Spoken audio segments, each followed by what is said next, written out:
Muhammad tortured a man for money. Muhammad tortured a man for money. This is historical, right, Sam? Yeah, we have a man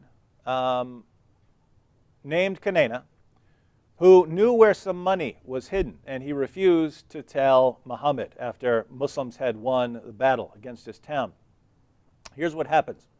When Muhammad asked him about the rest, he refused to produce it. So they knew this man knew where the money was hidden, and he wouldn't tell them where the rest of the money was hidden. When Muhammad asked him about the rest, he refused to produce it. So the apostle gave orders to Al-Zubair bin al-Awam, torture him until you extract what he has. So he kindled a fire with flint and steel on his chest until he was nearly dead. Then the apostle delivered him to Muhammad bin Maslama, and he struck off his head in revenge for his brother Mahmud, who had been killed in the battle. So think about this.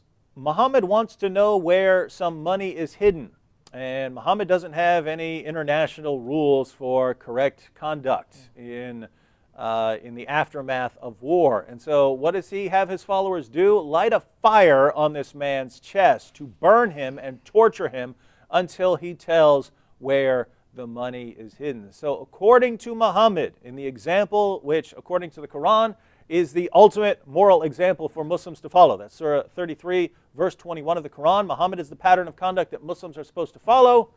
You can torture a man to extract information from him. You can torture him in the most brutal ways, and then when you've gotten what you want, you can chop off his head in revenge for other Muslims who've been killed at the hands of the unbeliever.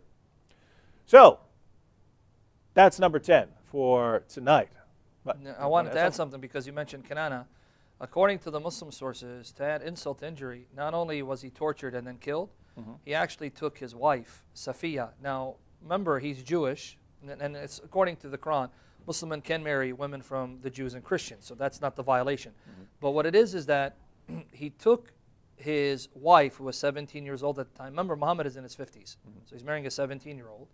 But the way he goes about marrying her should trouble people, because it not only shows that Muhammad had a person tortured and beheaded, but it also shows that Muhammad kept slaves and would actually would give a person slaves for other slaves. In order to get the point, so I don't confuse the audience, let me just read the hadith.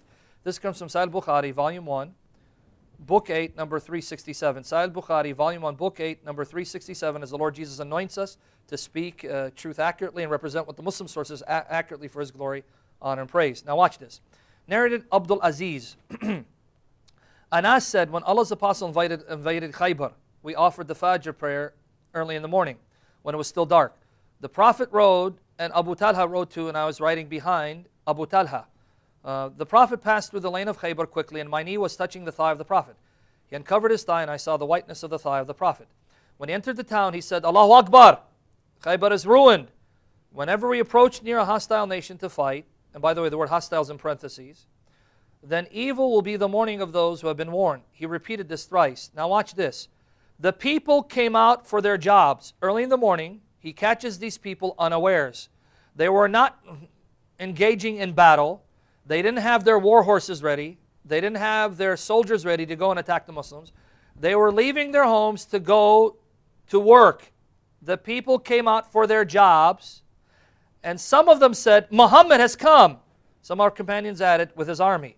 We conquered Khaybar, took the people unawares, took the captives, and the booty was collected. Now watch, this is the relevant part.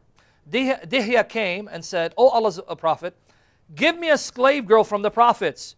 A slave girl from the prophets. I'm sorry, prophets? I meant captives. I'm sorry. I'm thinking so much about the prophet. Lord, protect me from error. Slave girl from the captives. In one sense she was a prophet, meaning P-R-O-F-I-T, right? The prophet said, go and take any slave girl. Take who you want.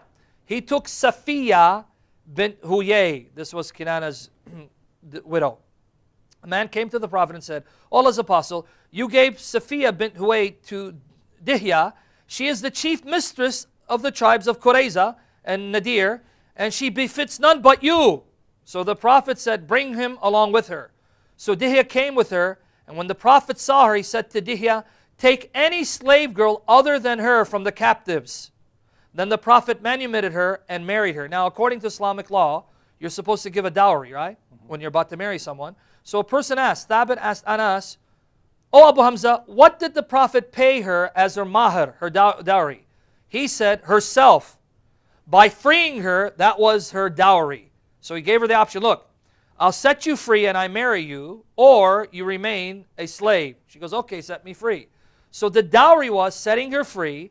On top of that, another narration says that Muhammad gave Dihya 7 slaves as an exchange for her. So you catch what's going on here. Not only do they take captive women, not only can they sleep with captive women, not only can they marry captive women, they also have slaves, and they can exchange slaves for other slaves. So much for the claim that Islam abolishes slavery. 7 slaves in exchange for her.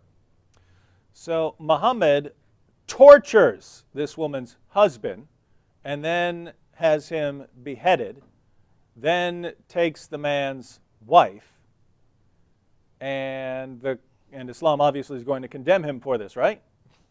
No, it's all good. It's all good, and this is the man who has Allah's stamp of approval. If you want to imitate someone as a Muslim, you are supposed to imitate Muhammad.